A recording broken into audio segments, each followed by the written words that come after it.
Hi there, it's Angela, and as we are quickly approaching the middle of July, I thought it was the perfect time to wrap up June and discuss all the books that I've read both on and off this channel. June was also my first month being back fully into reading as a hobby, being back on this channel. It's been really fun making videos again. I hope you've been enjoying some of the fun recommendation videos that I've posted so far. I've had a ton of fun making them, and so today I wanted to do another rapid wrap-up style. I read several books, more than 10, I think. I don't remember the exact number. So trying to cut this video down into not a 30-minute monstrosity, I'm going to give an in-depth review of all my 4 and 5 stars this month, and then give quick 1 to 2 sentence reviews of the rest so that they don't get left out. The first book in my top 4-star, 5-star reviews for this month is But Not Too Bold by Hache Pueo. This book is a short and sweet novella. It is both enticing and enchanting, but there's something about the writing that is also very gothic and feels a little bit dangerous. This is a sapphic monster romance novella, and it follows our main character who assumes this new role as keeper of the keys in this estate. This estate, or this house, is run by the lady of the house, who is a spider humanoid monster. She's very scary. The staff are all kind of scared and intimidated by her, and their only real interaction with her is when they bring her brides, who don't always receive the best fate at the hands of this monster. Anyways, I won't spoil the plot further because it is quite short, but it does have a very atmospheric writing style that kind of immediately sucks you into the world. It's one of those books where I would absolutely love like a 400, 500 page novel just exploring the dynamics of the people in this house and how this role came to be and why there's just this humanoid spider just living and chilling, and why she needs brides. A lot of questions, and a lot of them, honestly, they go unanswered in this book because it's so short. So it's one of those ones that really leaves you wanting more. I really enjoyed my experience reading it. It's unfortunately not my first foray into monster romance. I think this one would have been a much nicer introduction. But if you are interested in getting into monster romances, I think this is a great place to start. The next book is Mayfly by CJ Leede, and it is a terribly gruesome book. And it has one of my favorite character archetypes that I've discovered in recent years, which is unhinged women. Written in the style very similar to other classic unhinged women books, like all the ones by Matessa Moshfegh, or a couple ones by Melissa Broder, and a couple more that I'll put on screen. All of these, it has a very similar writing style to that, but much darker, much more on the horror thriller end of that spectrum. It follows Maeve, our main character. She is the star of the book. She lives with her grandmother, who is old school Hollywood famous and also old school Hollywood rich. But unfortunately, her grandmother had gotten sick and is in a comatose state. So because Maeve is so dependent on her grandmother, it's really kind of caused this big gap in her life as she's lost this confidant. Along the same lines, Maeve feels very much that she is different from everyone else in the world. She has very specific, let's say, interests and outlooks on life that she has always felt made her different from her family, from her friends. It stopped her from connecting with people, and the only person that has really understood her is her grandmother, and her grandmother has absolutely reinforced this idea into her, and they've got this really interesting codependent, some would say unhealthy relationship going on. So in this kind of setting where Maeve is feeling very alone, very vulnerable, like no one understands her, along comes this guy who is her best friend's brother. He's new to town.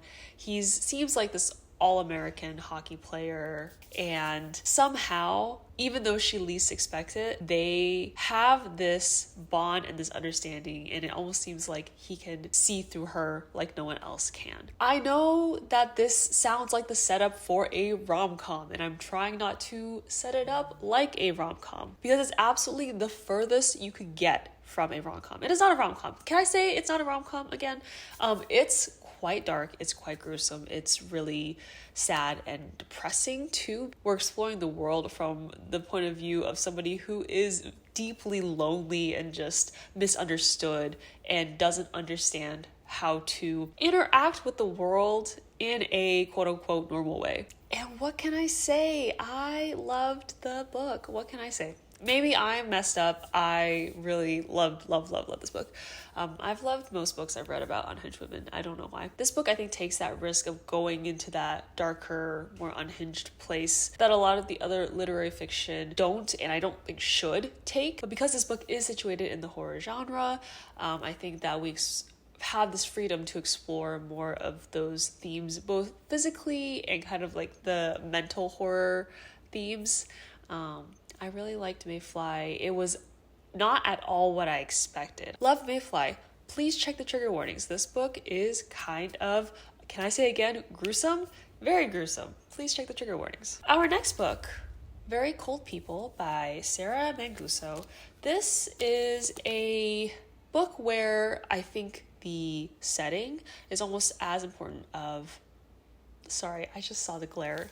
I'm gonna hold it just like this. This book is one where the setting plays just as important of a role as all the characters do.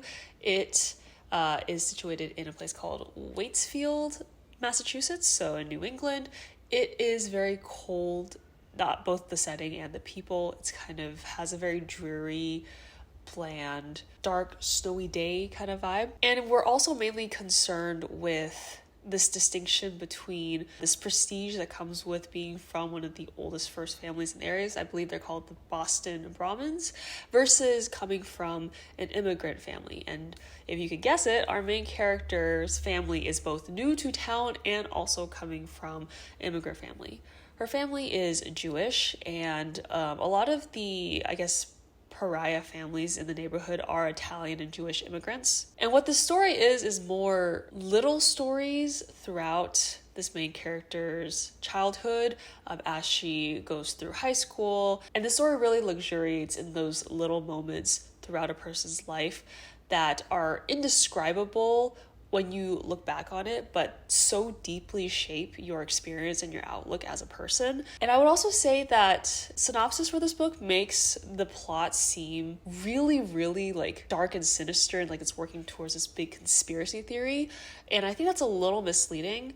What I will say is that it is dark, and that darkness kind of snowballs unexpectedly right towards like the last fourth of the book. Really, I think this book is trying to paint a portrait of a small town where the people feel very insulated. They're all up in each other's business. They feel like the world kind of ends at their town's edge. The writing really pulled me in. It was spectacular in that it was able to kind of paint those indescribable feelings that you have with words so well. And it was just an unexpected find. I think I just randomly picked this up in the library. So loved it, enjoyed it. Again, trigger warnings. Another good one to look up for this one. All right, the next book is Horror Movie by Paul Tremblay. I am late to the game. I think this was popular a while back, but this is basically kind of like a behind the scenes of the making of this cult classic indie horror movie that was never actually fully made and released. Instead, clips and bits from the making of this movie got published online. They developed this cult following because of just how creepy and realistic and how just like little answers there are to the film. It also doesn't help that there was a very small production crew and cast, and there is only one survivor from that entire cast, and he's about to be in the new remake for this movie. This book is basically following the real behind the scenes through the making of the first movie, or the attempt at making the first movie, and then some kind of modern day little stories sprinkled in of the only surviving character's life after the movie. Not gonna lie, I don't think I was expecting to enjoy this book as much as I did. I'm not really a movie buff. I am notorious for watching 15 minutes of a movie and then immediately skipping it because I just don't connect with it. This book, where it's really exploring the creative decisions, the mindset of the actors as they're embracing these really horrific roles and these very gory acts that they have to do in the name of the movie, and how because it's low budget, how really gory it can get. Something about all those little details really made this particular book appeal to me. I know that it probably could be seen as slow to a lot of people, but I kind of liked how non-action there was. It really is just more suspenseful. It's just unsettling. I would honestly treat it as horror light. I did enjoy the reading experience. I listened to it as an audiobook, and it does have kind of that added theatrical experience of multiple voice actors, some sound effects, so would also highly recommend that experience. The next book is All the Dangerous Things, and this is a thriller mystery. It's a domestic thriller following a mother whose son recently got kidnapped in the middle of the night, taken from his room, and no one knows where he is or could be.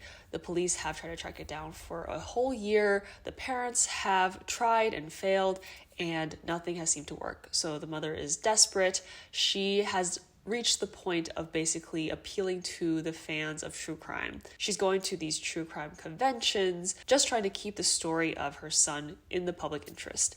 And it's also there that she catches the attention of a true crime podcaster who wants to do a deep dive into her story. She gets really invested in working with this podcaster because he seems like the only person who wants to help her dig deeper where the police won't. But as she starts working with him, there are things that comes to light about his interest, about his knowledge of her case, that kind of make her doubt his intentions. It is also while they're investigating further into this case through her angle where she starts doubting herself as a mother, and her role in what could have contributed to her son's disappearance. This book is also one that I'm surprised I liked as much as I did. I really try to stay away from kidnapped children, mystery thrillers, or ones that involve parent and a child.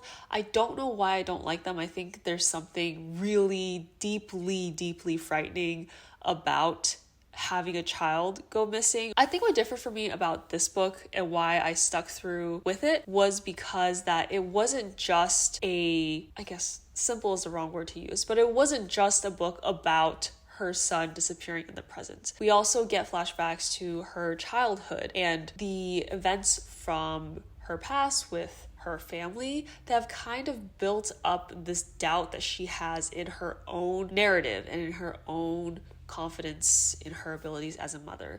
And I think that slow reveal of her history, along with what it could have contributed to in the present, made for this really interesting double mystery almost, which is why I think I enjoyed this more than I usually would have with like any sort of kidnapped children book. I found the writing and the plot to be really engaging. I was hooked. I finished it in one day. That was how hooked I was. And I think that this is a pretty unique mystery thriller. It's not so much the plot is so out there and so, unexpected and oh my god, the twists, oh my gosh. But I do think that it plays with this idea of an unreliable narrator really well without it seeming really obvious. And I think that subtlety in that play on the point of view was really well executed. And I really enjoyed the reading experience. The next book is another horror novella. I've been really in my horror novel phase, and that is The Night Guest. Also late to this trend for this book, but basically we follow a woman who, after waking up several nights in a row feeling absolutely exhausted, on a whim decides to put on, a fitness tracker to see, maybe if it's her not getting enough exercise. And she discovers that she's actually walking like 30 to 40,000 steps every single night, which is absolutely terrifying. So she basically chalks it up to her sleepwalking, but she doesn't understand why. And every morning that she is kind of aware that she is sleepwalking and trying to find more information about where she goes, something is trying to stop her from finding more information. That's the end of the synopsis right there. It is a dang good book. Wow. I think this is how you should do a horror novel or novella, specifically a horror novella, because horror as a genre does lend itself to really good short form content, just because if you cut it off in the right places for certain plot points, that eeriness of not having that answer or not fully knowing is more frightening than anything else. This book, I think, does such a good job of just like leaving the reader knowing enough context about the main character's life, about the dynamics in her life with her family and her relationships, but then also leaving just enough questions about the actual horrific part of it where you're like, I have absolutely no idea where this could and should be going, and that is frightening. That's terrifying. This just had the perfect plot structure. I loved it. I think it was really, really well executed and put together, and I think that the discussions you could have from the plot point of this book and like what is happening with the ending and what is happening throughout and what symbolic parts of it mean and what it ties to the actual mystery of the horror. There's so many things to be said about this book. I would highly recommend reading The Night Guest if you haven't yet. It's just such a perfectly structured and perfectly written horror novella. The final book in my 4 to 5 stars is Sister Maiden Monster, and this book, I think it can be classified as Lovecraftian horror. I don't know what it is about this book that has like stuck itself firmly in this Lovecraftian genre, even though I don't think I've even read anything really in the Lovecraftian genre, but I'm gonna say that it's part of that genre. Basically, it is monster horror, and it's good. It's just good. Okay, backtrack. Whoa. I'm getting way ahead of myself here. This book is science fiction horror. It's monster horror. It's horror of the unknown. This book is also split into 3 distinct stories that eventually all get tied together as we explore deeper into this world that is ravaged by this pandemic-like illness that turns people into... how much can I say without being spoilery? This pandemic makes people give into some urges that involve eating other people. Whoops, it's cannibalism. That is all revealed quite early on, so I don't think it's too spoilery. But yes, this pandemic, we start out in a world where no one really understands what is going on with people, but scientists slowly figure out that there's this pandemic going on that makes people want to eat other people's brains. Boy, does it get crazy. I cannot tell you, if you asked the Angela that was reading the first few chapters if she would expect what was happening in the ending, she'd be like, heck no way this book goes there. What, you're reading 2 different books. The thing that I admire most about this book is that it manages to tie up 3 completely separate people's story together in a way that makes total and absolute sense. This feels like one cohesive novel about a world that looks suddenly very different. And it also gives a, I think, decent origin story and explanation to it. There was definitely something very interesting from both the science and the horror perspective of this book. I don't know why I liked it so much. I think the second part especially just really hooked me in. I will say, to not be too overly dramatic, the first part of the book, I think, was written in a way that did initially turn me off. Something about the specificity of like the modern trends in the first part of the book made me cringe a little bit. But I think if I had to justify it, it did paint this picture of this very normie world that suddenly looks very different halfway through. And so maybe that was the descriptors there were trying to really emphasize how normie that world is compared to what it eventually becomes. Anyways, I'm just trying to give some more support as to why I really like this book so much. I don't think I have to have a reason. It was just a great novel. I think it tied together really well. I don't see a lot of people talking about this book specifically when it comes to like the science fiction horror kind of mix. Would highly recommend it. Definitely enjoyed reading all 3 parts. And seeing them all come together. Wrapping up the 4 to 5 stars, we are now going on to the 3 stars and below rapid fire reviews. Again, disclaimer here is that yes, I didn't maybe enjoy these books, but that doesn't mean that you won't. I think there's something interesting about all of these books, which is why I'm giving them a little mention here. So please don't take these as like I wouldn't recommend them ever. They just probably weren't matching to my taste and expectations. First is Expiration Dates. This is a novel about kind of a self-discovery midlife crisis disguised as a romance. I think it's really well written, it's really well structured, but a romance, hard to say. A Killing Cold is an atmospheric, slow burn mystery, and it really focuses on old school money, rich people drama. You're uncovering the past alongside the main character, so if that's something that you enjoy, you'll probably like this book. Fourth Wing. I finally read it. Doesn't need really an introduction at all. This book was not as good as people say it is, but it also isn't as bad as everyone says it is. It's a very typical YA fantasy book structure with just a lot more adult sexual content sprinkled in. That's it. Graveyard Shift. It's a confusing multi-POV horror novella that lasts over the span of just one night, where four friends discover something funky going on at a gravesite. I would just say this is just kind of disappointing. Next, Nomadland. This is the only nonfiction, and it follows van lifers, but not your influencer van lifers, but rather the boomer van life people who are kind of priced out of their retirement and have to turn to this life to be able to live. It follows their story as they travel from town to town, trying to live in a modern day America that is just too expensive. It was interesting. Here we have the Dallergut Dream department store. This is a Korean translated fiction recommended by all your favorite K-pop stars like Seventeen's Wonwoo and GOT7's Yukyung. It's really kind of sloppy, choppy writing with a really poor flow, and also the writing is weirdly bland and beige for being in such a colorful, fantastical world. I'm really not sure about this one. This Wretched Valley is a fantastical horror with multiple POVs, a lot of unreliable POVs.